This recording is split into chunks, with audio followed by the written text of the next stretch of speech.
Long ago, the hills of Garhwal were not one single kingdom. They were, a patchwork of small territories. Each territory was ruled by a chieftain from his own fort, or gar. There were 52 of these gars scattered across the rugged landscape from the high mountains to the deep valleys. Life was simple, but it was also divided. Then, a prince came from the plains. His name was Kanak Pal. He journeyed from Malwa in the west of India, a pilgrim on his way to the sacred shrine of Badrinath.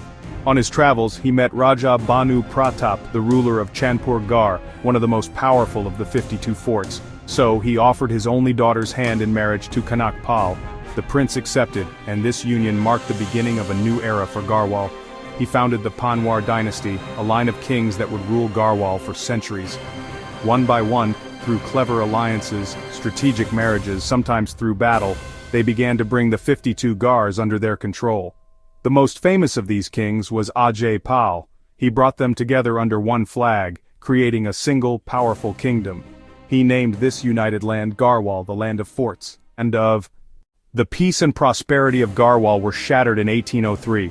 A formidable army of Gorkha warriors from neighboring Nepal swept across the Kali River.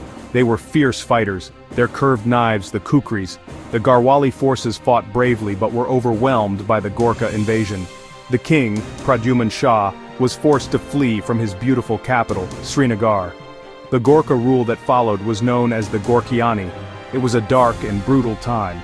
For 12 long years, Garhwal groaned under Gorkha occupation. His young son Sudarshan Shah was left to carry on the struggle. He sought help from the British, who were expanding their own influence in India. The Anglo-Gorkha War began, and the British, with their superior firepower and strategy, pushed the Gorkhas back. In 1815, the Gorkhas were finally defeated and driven out of Garhwal. They kept the eastern part of Garhwal, including the old capital of Srinagar, for themselves. This became the princely state of Tehri Garhwal. He chose a small sacred spot at the confluence of the Bhagirathi and Balangna rivers. This place was called Tehri. It was here that a new chapter in the history of Garhwal would begin. The kings who ruled from Tehri left their mark on the land. King Kirti Shah was a progressive ruler. He introduced many reforms in education and administration. His successor, Narendra Shah, continued this work. He built roads that connected remote villages to the capital, making travel and trade easier for the mountain folk. He also constructed a magnificent palace at Narendranagar.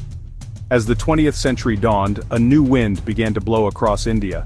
The call for freedom from British rule grew louder and louder. Brave Garhwalis like Sridev Suman became leaders in the struggle. They fought for India's independence and also fought for the rights of people within the Tehri state. They started the Praja Mandal movement. Sridev Suman even gave his life for this cause. He fasted unto death in a Tehri jail.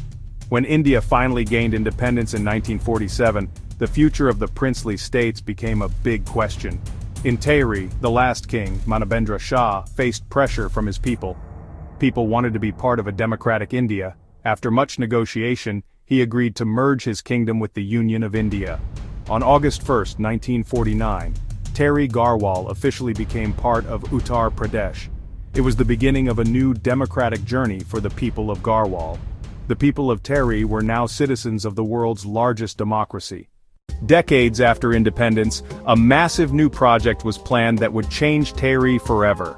The Tehri Dam was designed to be one of the tallest in the world, promising to provide electricity, irrigation, and drinking water to millions.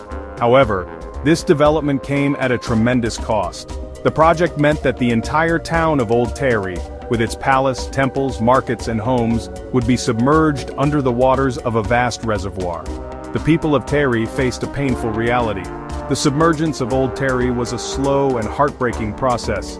The clock tower, a beloved landmark, stood defiantly for a long time before it too disappeared beneath the blue-green water. The government built a new town on the hills overlooking the reservoir. This was New Tehri. It was a planned city with modern houses, wide roads, and new facilities. The displaced families were resettled here. Important temples from Old Tehri were painstakingly relocated or replicated in the new town, ensuring that the spiritual heart of the community continued to beat. Today, New Tehri is a bustling town, and the Tehri Lake has become a major tourist destination. It offers stunning views and a wide range of water sports, attracting visitors from all over the country. While the ghost of Old Tehri lies deep beneath the water, the spirit of Garhwal lives on in the new town. The untold Himalayan saga of Terry Garhwal continues, a story of resilience, sacrifice, and the unending flow of life, much like the rivers that have shaped its destiny.